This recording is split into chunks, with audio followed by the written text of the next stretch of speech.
আসসালামু আলাইকুম। সবাইকে পবিত্র মাহে রমজান। গতকালকে আমাদের দেশের সদ্য প্রধানমন্ত্রী তারেক রহমান তিনি তার জাতির উদ্দেশ্যে এক ভাষণে বলেছেন, ব্যবসায়ীদেরকে অধিক মুনাফার আশা থেকে বের হয়ে আসতে পারবে। আসলে এই যে তারেক রহমানের একটা কথা, যে ব্যবসায়ীরা রমজান আসলে দেখি আমাদের দেশে ক্রমশ দ্রব্যমূল্যের দাম ঊর্ধ্বগতি হতে থাকে। আসলে পৃথিবীর কোনো দেশে এমন সিন্ডিকেট ব্যবসায়ীদের এমন লোভ নেই।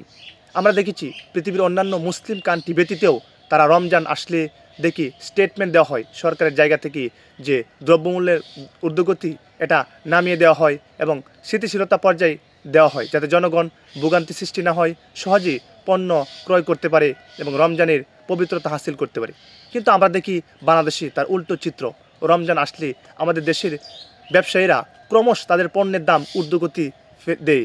আসলে জনগণের সিম্পথিকে তারা ব্যবহার করে, যে 10 টাকার পণ্য তারা 30 টাকা বিক্রি করে অধিক লাভ করে।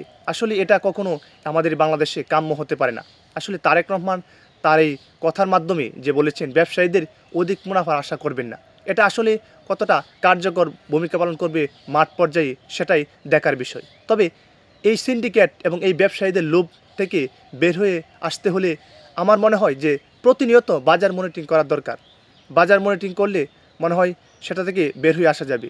কারণ যখনই বাজার মনিটরিং করা হবে, আইন শৃঙ্খলা বাহিনী সঠিকভাবে তারা কাজ করবে এবং ব্যবসায়ীদের যে প্রতিনিয়ত আপডেট দেওয়া হবে, ওই পণ্য অত টাকা বিক্রি করবে, তখনই মনে হয় যে এই জায়গা থেকে বের হয়ে আসতে পারবো। আমি গতকালকে গিয়েছিলাম বাজারে শুধুমাত্র কলা কেনার জন্য। এই কলার দাম 50 টাকা আলি চাচ্ছে, ছোটো ছোটো এক আলি কলা। এই কলা মনে হয় ব্যবসায়ীরা ক্রয় করেছে শুধুমাত্র 10 টাকা 15 টাকা আলি। সে বরঞ্চ 20 টাকা বিক্রি করতে পারে, 30 টাকা বিক্রি করতে পারে, কিন্তু সে 50 টাকা আলি বিক্রি করতেছে। আসলে এটা জনগণের আশা এবং প্রতিশ্রুতিকে তারা ব্যাঘাত সৃষ্টি করছে এবং জনমনে দুর্ভোগ সৃষ্টি করছে। আসলে আমরা বিশ্বাস করি তারেক রহমানের যে কথা বলেছেন, এই কথার মাধ্যমে জনগণের যে স্বস্তি ফিরে পাবে এবং মাঠ পর্যায়ে সে আইন এবং কার্যকর ভূমিকা পালন করবে।